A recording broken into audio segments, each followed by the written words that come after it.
طلبہ تنظیموں کی بحالی میرے نزدیک یہ ایک وہ امر ہے،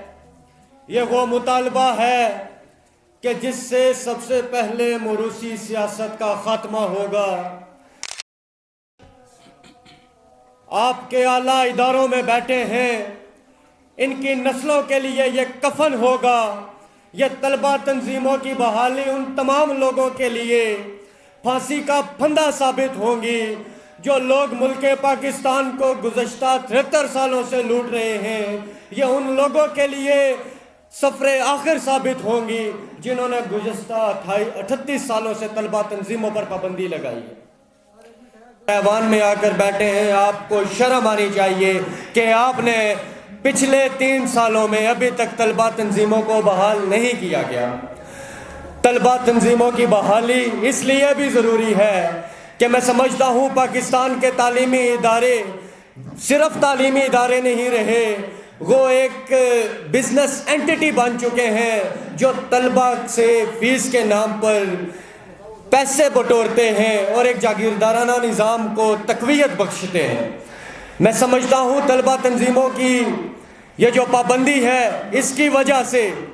بار بار ریٹائر جرنیلوں کو نوکریاں دی جاتی ہیں، بار بار ریٹائر جرنیلوں کو محکمے تھما دیے جاتے ہیں، اداروں کی بھاگ دور تھما دی جاتی ہے۔ اگر یہ طلبہ تنظیمیں بحال ہوتی تو یہ سب سے پہلے نعرہ لگاتی کہ تعلیم اگر نوجوان لے رہا ہے، ڈگری نوجوان لے رہا ہے، فیس نوجوان دے رہا ہے، تو نوکری کا حق، روزگار کا حق سب سے پہلے تعلیمی ادارے سے نکلنے والے اس فریش گریجویٹ کو ملنا چاہیے تاکہ وہ ملک پاکستان کی تعمیر اور ترقی میں اپنا کردار ادا کر سکے۔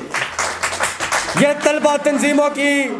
بحالی اس لیے بھی ضروری ہے کہ میں سمجھتا ہوں کہ امت کا نوجوان ایک پلیٹ فارم پہ آج جس طرح یہ قیادت یہاں پر موجود ہے، ایک پلیٹ فارم پر یکجا کرنے کے لیے، اتحاد کرنے کے لیے طلبہ تنظیموں کی پابندی بے پناہ ضروری ہے۔ آپ پچھلے 3 سال کا احاطہ کیجئے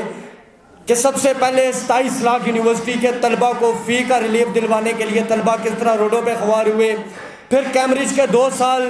2 لاکھ طلبہ کو کس طرح انٹرنیشنل ریس میں شفقت محمود اور حکومت کی ناکام پالیسیوں نے ان کا 1 سال نہ صرف ضائع کیا بلکہ مستقبل تاریخ کیا۔ 50 لاکھ انٹر اور میٹرک کے بچے جب روڈوں پر نکلے تو ان کے ساتھ انہوں نے کیا رویہ رکھا؟ بارہا پروٹیسٹ کرنے کے بعد 3 پیپر کم تو کر دیے، لیکن یہ ان سٹوڈنٹس کی کامیابی ہے جو طلبہ تنظیموں کی اور مسلم طلبہ محاذ کے پلیٹ فارم سے آواز بلند کرتے رہے اور پاکستان کے طلبہ کی نمائندگی کرتے رہے۔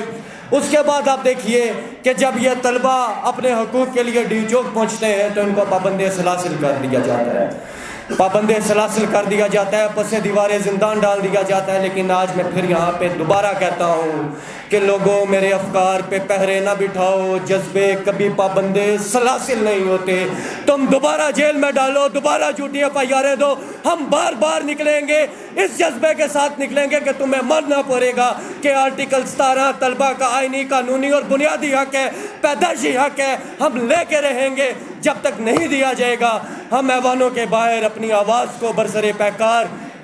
اجاگر کرتے رہیں گے۔ وآخر دعوانا